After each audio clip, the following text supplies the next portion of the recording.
The topic for tonight's meeting is if I give her space, won't we drift apart? So, this is a free session on how to give your wife space. And this is not the kind of space that you run into just through mundane, normal life. People become overwhelmed, and maybe she comes home one night and she's like, "Can you just give me some space and just let me have a moment?" I'm not talking about that kind of space. I'm talking about the kind of space where the relationship is on the rocks. She's got one foot out the door. You're trying to fix this thing, and she's just like, I need space. I don't even want to sleep in the same room with you. In fact, I want to move out. Maybe she's already been moved out for a while. Like, I'm talking about that season of space. And I know from personal experience how it can be very confusing on how to show up to that. There's something in the male psychology that immediately is like, okay, a problem. How do you fix it? So we want to know, how do you fix the space problem? We're going to go a little deeper than that in this call and help give you some insight to what's really going on so that you can show up wise. By the way, my name is Garrett Prettyman. I'm an associate coach at Good Guys to Great Men. I mentor men on a one-to-one setting, and also I have different courses and groups that I run. The three things I do want to cover in these slides before we get into questions: how to fight for your marriage without pushing it further away, why chasing her kills attraction, and what to do instead. The two things she needs to feel before she'll reconnect. And that's going to be directly connected to what I've seen with guys I've worked with. All right, so the first slide here is about how to fight for your marriage without pushing her further away. Okay, let's break this screen down. A principle we need to come to terms with is marriage is not a tangible thing that can be fought for. Neither is sex, neither is happiness, neither is respect. Like, these items don't have their own zip code, require food and water. You can't, put them in a box and hand it to somebody. It's an invisible thing.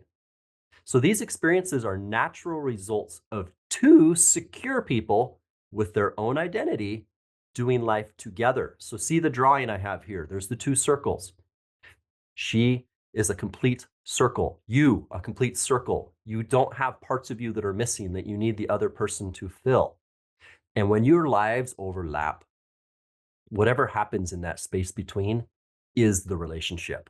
If I take the circles and show you on the left here what codependent relationships look like, it's where you have probably in your mind assumed that you have found your other half.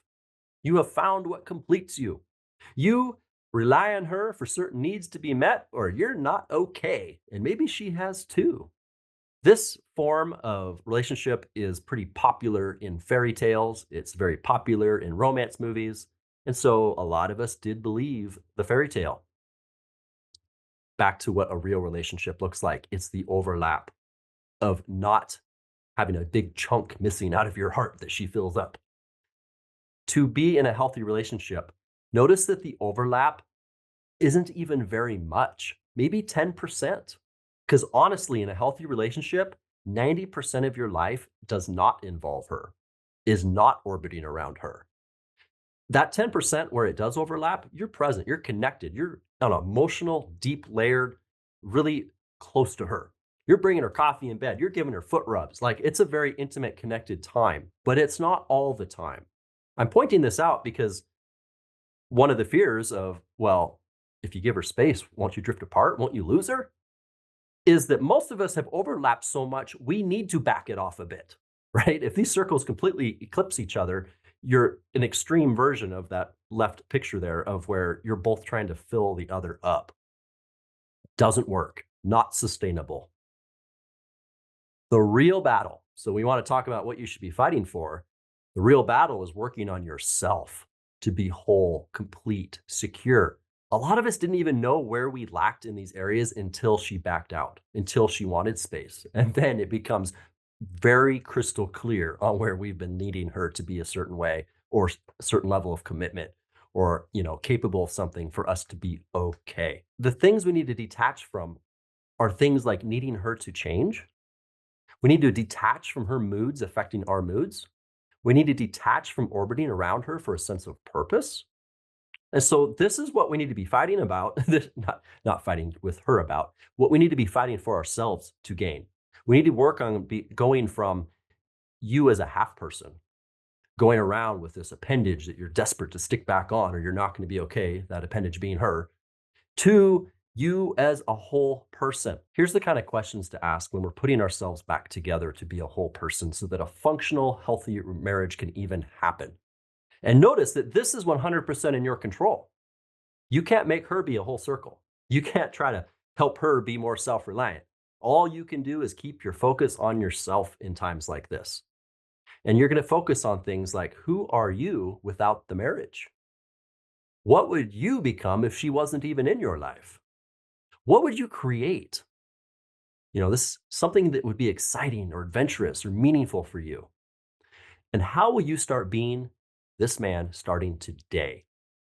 This has got to be the most counterintuitive advice for when you're in a season where your wife is asking you for space that you could ask for. I remember when I first heard it, I took it with a huge grain of salt.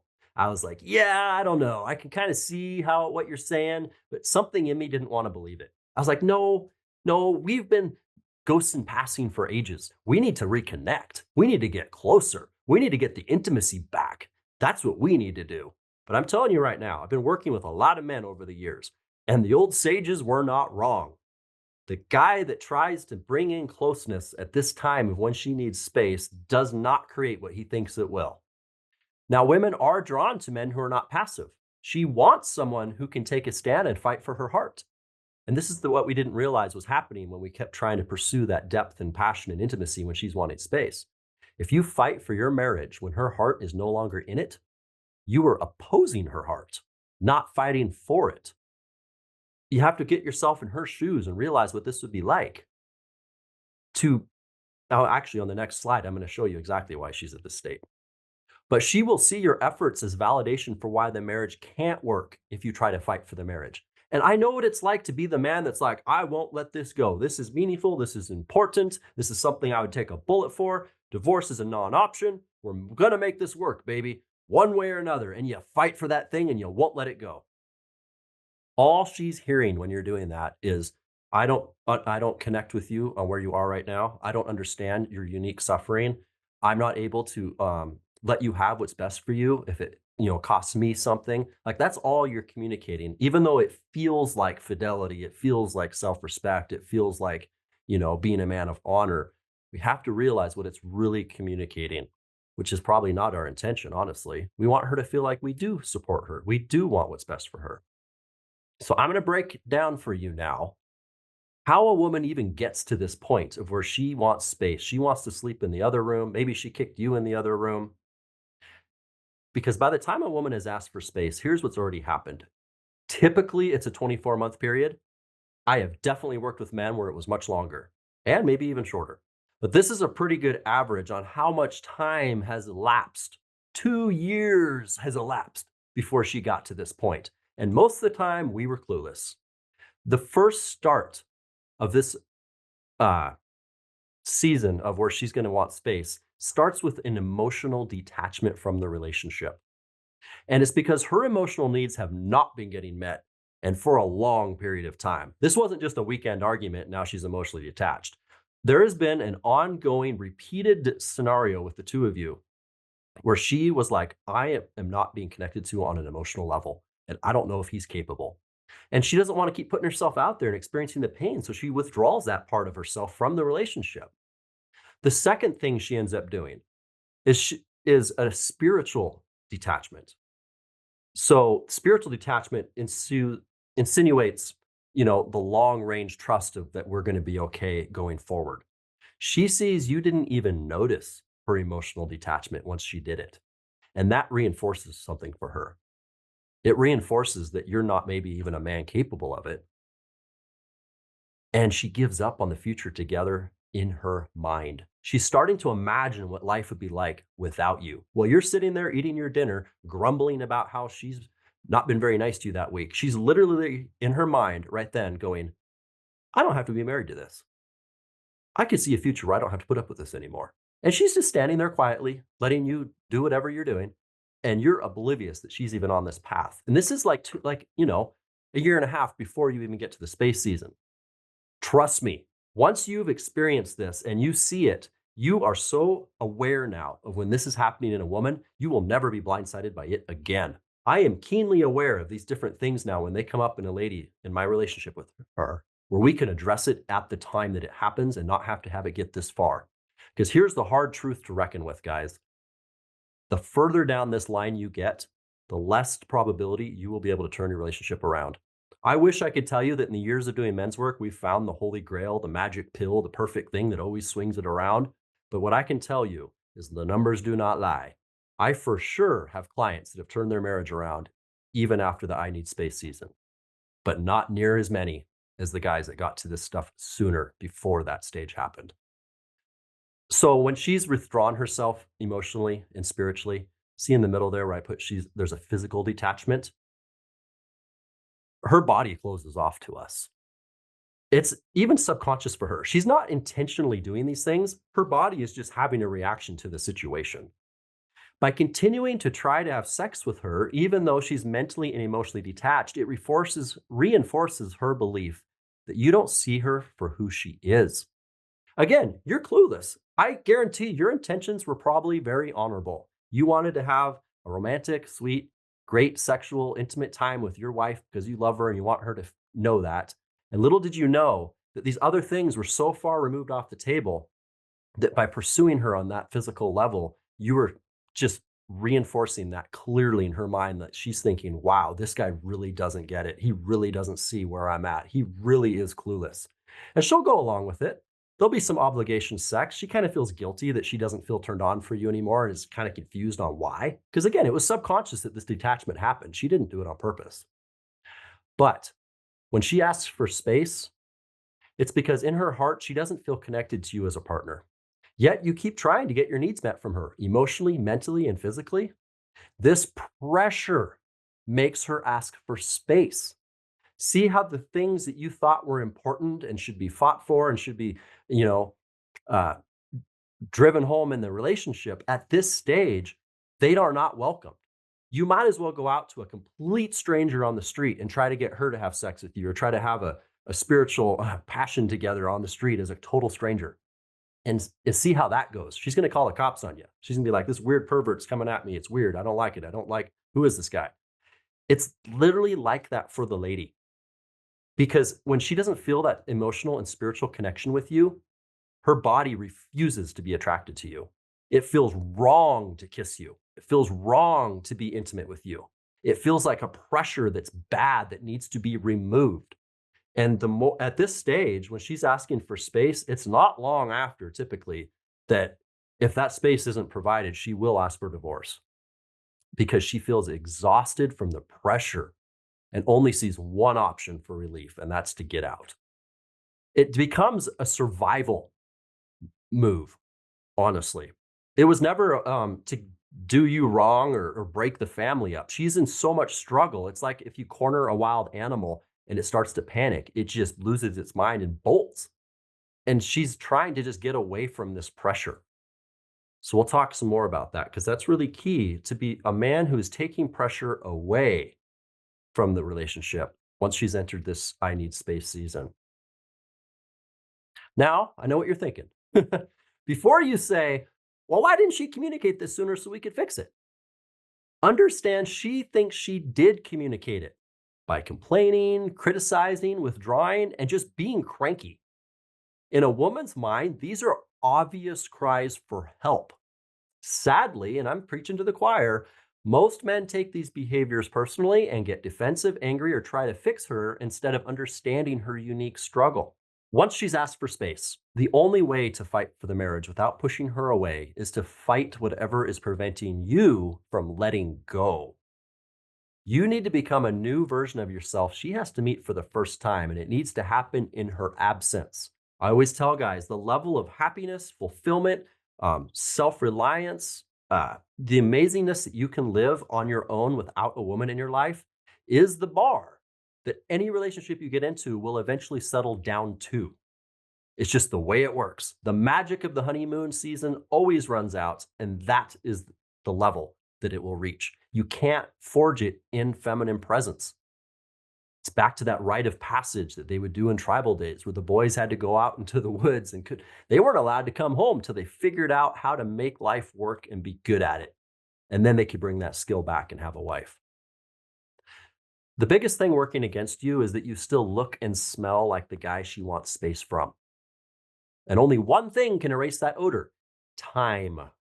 So do not fear time in this season. I know some guys are terrified, and I was that guy too, that if we get to the divorce part and she actually files, that is the end. Relax. Time is what helps. I've had plenty of guys turn marriages around even after the divorce was filed. It's about, just imagine if your neighbor's dog bit you and then you saw a dog that looked just like it on the street. You would be very distrustful until you were darn sure that dog is either a different dog or that it doesn't bite anymore. And because when I say you smell like the same guy, I'm talking about the vibe you bring to the room. When you first start doing this work, there'll be some change, but in general, you still look like that guy that she's in her mind for 2 years been thinking about getting away from. You need to let that memory fade a bit. And this is cool that humans, our bodies do this. If you had a toothache and then you go get it filled and the tooth stops hurting, in a short amount of time, you completely forget that tooth ever hurt. That's what happens when you give the woman some space. She starts to forget how bad it hurt in time. So it's in your favor to not be around her a lot. It's in your favor to not be, up against her all the time. Some guys are like, well, I'm doing this work and I'm changing, but how will she know if I'm not around her? Doesn't matter. You're not around her. This is helping the situation. If after some time she encounters a totally new version of you, she will probably be very upset at first that you didn't make these changes years ago. Can you blame her?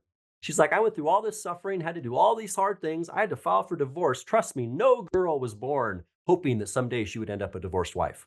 Every little girl imagined her wedding day being the best day of her life and her living happily ever after. It tore her up to have to break the family apart. But remember, it was just a survival move. And so, yeah, she's going to be a little upset when she sees you change. Roll with it. Take it on the shoulder, take it on the chin. That's the quote. Because if you expect it to get worse before it gets better, you'll know she's simply testing if the new you is for real. Can't really blame her there. So some guys get frustrated when they see things getting worse and she's becoming more volatile and doesn't want to see him ever again. It's like, that's fine. That's how it goes to process the change. Let's talk for a minute about why chasing her kills attraction and what to do instead. This guy right here handing flowers, he probably has great intentions. And you know what? If that's a first date, she probably smiled when she saw it. But there's a big difference between giving flowers to a girl because it was a great day versus giving her flowers with a ton of anticipation, expectation, and, look at me, I'm a great man. Why would you leave me? Energy, right? We talk about the smell you leave in the room. So attraction works when there is vacuum between you and another person, not pressure. To draw something towards you, back up. I use the example all the time of my dog. If I try to chase him across the yard to get the toy out of his mouth, we'll be going in circles forever and he'll outrun me every time. But when I back up, that's when he's like, where's this guy going? And he'll follow me right away. It's just the nature of attraction. It's a law that the universe has. So detach from her needing to do anything for you to be happy, right? That's you backing up. Detach from her being your reason for living, your other half, your one and only, right? I used to say those kinds of words about my wife. These are Disney fairy tales that we've been believing that were lies. And it's making us codependent on her. It's putting pressure on her. It's kind of what got us here. It's time to let that go. Masculine energy is a magnet to feminine energy. Just trust that principle. The more you can develop your masculine energy, other stuff will fix itself. Positive cannot help but be attracted to negative. It's just the way the world's wired. The more you develop your masculine frame, purpose, and self-confidence, the more pressure you take off her to be those things. So when I showed you that picture of the circle that's a half circle, she's keenly aware if you're a half circle in the relationship. And just the thought of her having to give you security, give you peace of mind, give you affection, give you respect, whatever these things are that you're needing to be okay, that is all pressure. It's time to get that out. Now, I have noticed that there's two things she needs to feel before she'll reconnect. And I'm specifically thinking of several men I worked with that did turn their relationships around, and a common theme that I kind of noticed arose. One, she felt he genuinely wanted what was best for her, even if it meant divorce from him. What a place to get to. Because I remember the day where I said, I will write a check for $1 million and I will saw my right arm off with a saw to make this marriage work. I'm in it. I'm in it all the way. I'm not backing down. Again, all that communicates is I don't understand your pain. I'm not able to relate to what you really need. I would rather see you suffer and be with me than be not with me and be happy. We need to be able to get to a place of self security and love that we care about her enough that if what's best is to not be with me, then that's what I want for you, baby. And she can tell if it's all tricks and gimmicks or if it's genuine. The guy that just goes out tonight and files for divorce because he thinks that'll speed up turning his marriage around is not going to experience that. It's a change of heart. The second thing I've noticed is the lady felt understood by him on an emotional and spiritual level. I am not planning on going into how to do that or what that looks like in this call. I made a video on it recently, though, if you wanted to check out my YouTube channel, because that emotional and spiritual connection is literally the absolute most essential thing a woman has to experience in a relationship for it to be worth it for her. I do break down some of it in my book, and I'm going to drop a link here in a minute where you can get a free copy of the whole thing. So, how do you give your wife space without the two of you drifting apart? You know what? By being totally okay that you probably will drift apart for a time, because that is necessary to have a reset for the marriage. We talk about version 1.0, what the marriage was like in the first run of it that got us here. You 1.0, how you acted and how she acted that got it here. For the marriage to have a reset where it's now version 2.0 of you showing up, 2.0 of the relationship, and hopefully a 2.0 of her too stepping into that. The reset means you need to drift apart for a little bit. You can't keep swarming in each other's stink and try to do it from there. It just doesn't work. I know it sounds like a negative thing that when you give her space, you're going to drift apart a little bit, but you need to just trust the process.